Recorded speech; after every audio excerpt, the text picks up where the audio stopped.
Hello, world of YouTube, and welcome to a brand new Carversation and a different type of Carversation. We're still experimenting with this show. You know, last month I did the digital Carversation because it was too fucking hot to really do anything. Today, we're in a car again. I'm driving my car. I'm gonna go get some breakfast, and I figured I would do a multi-subject conversation because there's a couple of things that have been brewing in the world of music, gaming, movies, in general tech, all of which I have thoughts on, things I want to share my POV on. It's the whole name of the show. Present it aside. You guys can talk about it in the comments. It's a whole smorgasbord. I have my windows down because while it's not as hot as it's going to be today, I'm sure it's still a little toasty with my windows up. So, because I don't have AC, so we're gonna be rocking it this way. I may crank this up a little bit just to alleviate some potential wind noise. Nobody. Hit the studio with no ID, make a couple platinum records in that bitch and then I dip a body. The first subject I wanted to talk about in the world of music is the retirement of Logic. Now, I made a video when Nicki Minaj was retiring, and she hasn't really stayed retired. But Logic, it's a different sort of scenario because not only does his retirement announcement come after a decade of a lot of work, and I've been saying over my last couple Logic reviews that I feel like the guy should take a break. The guy feels like he's running out of steam and running out of ideas. And I could easily just be like, yeah, I mean, what people are saying is true. I'm running out of ideas. But it comes with the announcement that he has decided to focus on his family while also signing a six-figure or a multi-figure deal with Twitch to stream. Now, I've talked about this with a couple of other peeps, and that some are saying that there was a clause in his signing that said that he wouldn't be able to rap anymore and all that sort of stuff. I don't think that's the case. I think Logic straight up is just, he is wanting to do something different. He's wanting to pull back the touring lifestyle and focus on his family while also still raking in stacks that keep his lifestyle comfortable. You know, and he can do that easily by streaming because he is a big profile name who's going to garner views, and people are going to come in and join his chat. So, like, I get it. I totally get it. I think from a business perspective, it's a smart-ass move. From a music perspective, it's also a smart-ass move because not only am I sick of seeing Logic's face in the music world, a lot of people are kind of burnt out on his catalog because the dude just kept making shit. And I think he went out with a decent project. You guys saw my review of No Pressure. I think it's his best record in a while. You know, as a guy, like I said in my review, who started off as a moderate Logic fan, I'm glad to see him end his career with a highlight as opposed to a low light, you know? And will I watch him on Twitch? Maybe. I might tune in. I don't know. I've never hated the dude, like, as a personality. I've just always been burnt out on his music. And his lack of, you know, anything interesting to talk about. I'm sure his streams will be lit. I'm sure he'll have some cool shit go down. And if I see enough highlights to, like, invest in it, I might go check out his Twitch. But as of right now, I'm probably not. I don't watch... There's only a handful of people I really watch on Twitch or streaming. And most of them are people that I know. I rarely go out and seek out streamers. Usually I watch streams of people that I know or that I watch on YouTube already, just to see how they work in a live capacity, which may be why I don't stream much. But yeah, Logic retiring is a big announcement, and I think that in tandem with this Twitch deal is a big 1-2 punch announcement, you know, and I feel like it'll be lucrative for him. I think he'll be fine. Logic will be fine.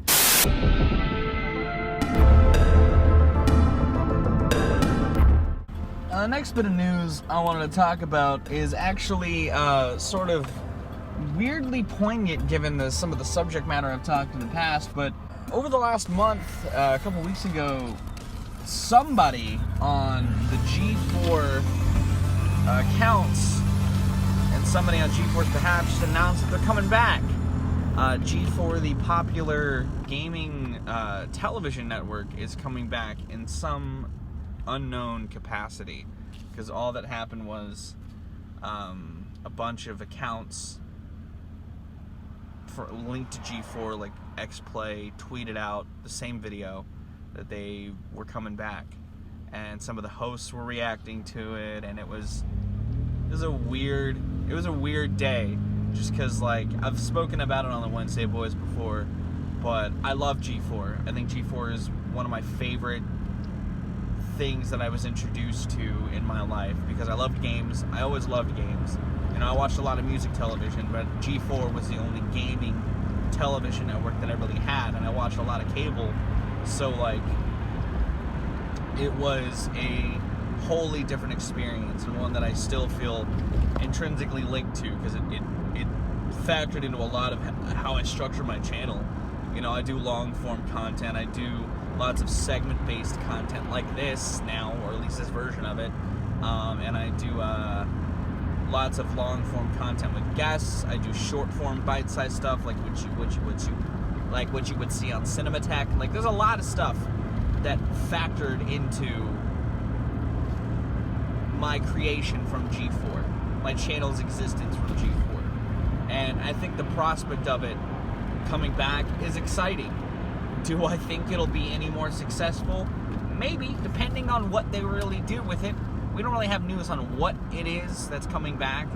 If I were to make a wager, it would be either a streamed show, service, channel, a streaming channel on, like, Twitch, or VOD type content on YouTube.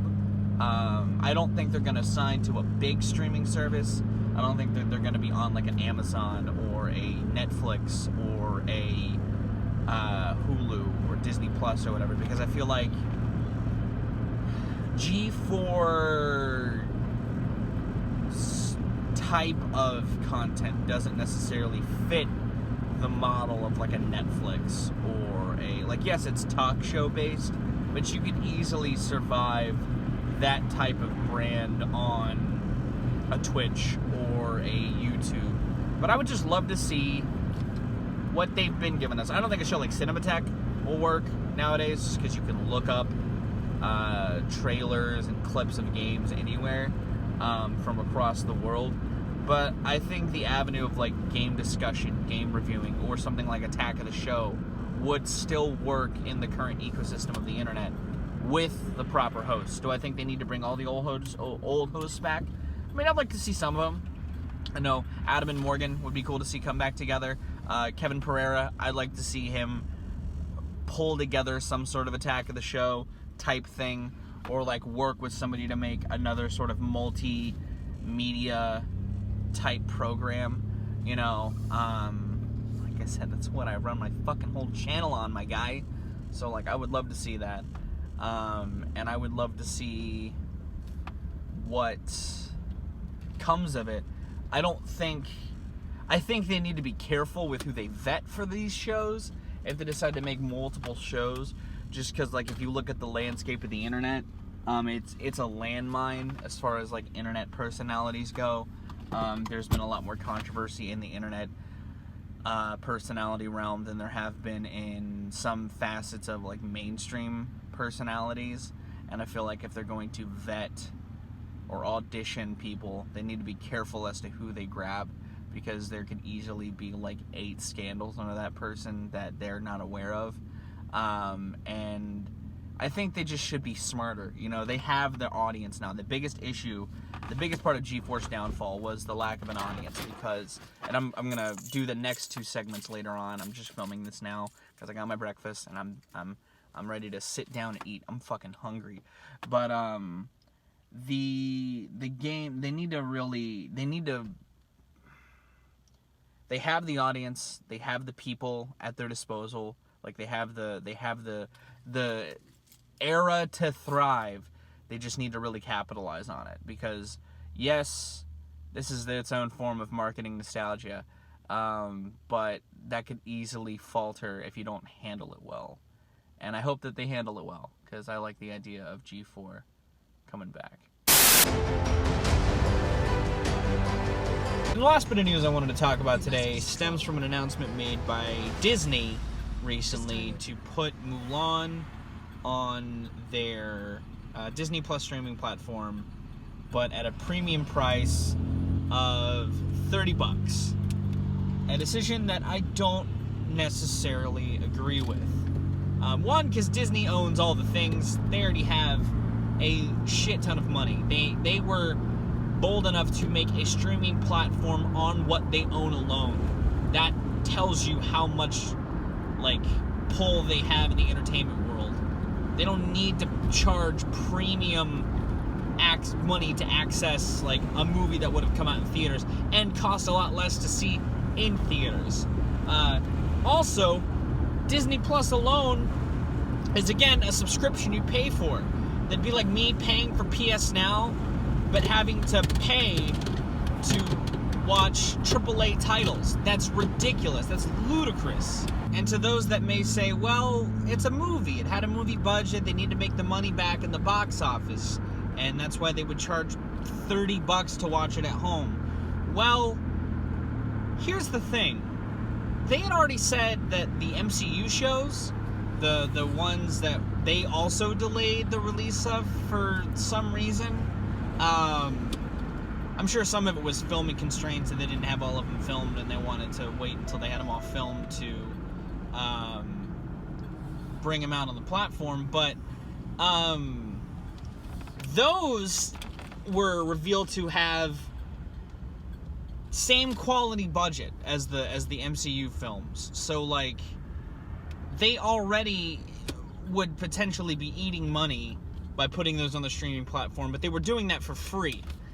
And they don't necessarily need to.